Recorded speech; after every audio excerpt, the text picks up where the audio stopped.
abaartii ballaadhneed ee ka dhacday gobolada bariga Soomaaliland ay saameyn ballaadhan u geysatay dadka xoolo dhaqatada ee ku nool degmadaasi Ceelaf ee gobolka Sanaag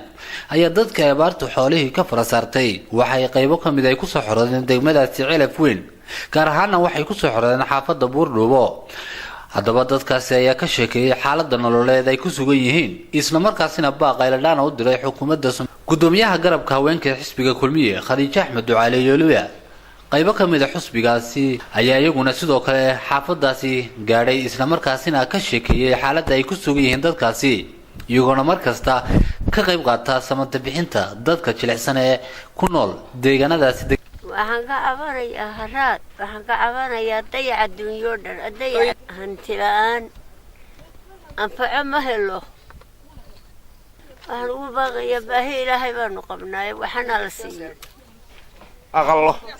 hoy malihinti waa arkaysaa hoy malihin wax wada jiifa wax iska dayacan wax walba waa yeelana nayagtaana ma jirto wax noo yimaado hay'adana ma aragno maamulna ma balihi wax maamul la yiraahdana ma lihi noomana yimaada waxa weeyaan oday aan aabahay weeye maxaan ku raahay waa kaas aniga haya cidi iguma daryeesho waan idin sheegay maxaan ku raahay muslimka ilaahigay ee dalka jooga maxaan tulay dawladda leh hay'adaha samafalka leh iyo islaamka ah waan idin sheego waa aragtaan indhihiina idin macallina waxaan weeye dawladda cusub ee aan u halganay waxaan ka codsanay ilaahay ha guuleeyo inuu guuleeyo inuu raxmad nagu eego deemoodna waa naga arkaysaan oo waa waxa halka cawshadaha dee waxa la cunaana waa arsiga ilaahay ku siiyay waxna waa cunaa waxna waa u baahanna afna waa nahayaayo dee dhaxanta dhacaysa ee dhulka ka dhacaysa bustayaal malihin oo yaal waaweyn malihin waxaanu huwanaa waa waxa dusha naga saaran isaan wixii aan noo heshaan ee ilaahay idin dhiibo cidna ha nooga dhiibin cidna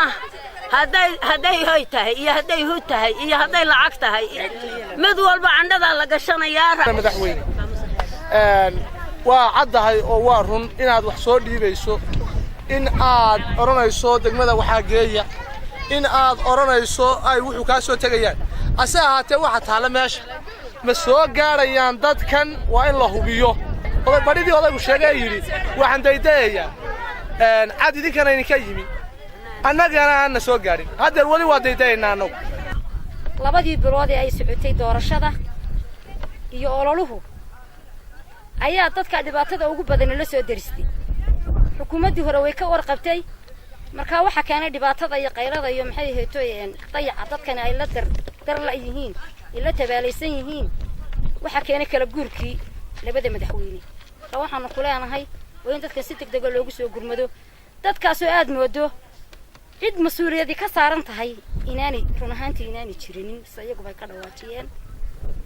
waxa weeye hadda muddo 7 casho baan ku jiray xaafadaha mana aha oo kaliya xaafadan qayladhaantu ka timi laakiin magaalada daafaheeda oo dhan dadkaas way daadsan yihiin qaaran cidba ogeyn baa jira Axmed Maxamed Cilmi Hon Cable TV Ceelaf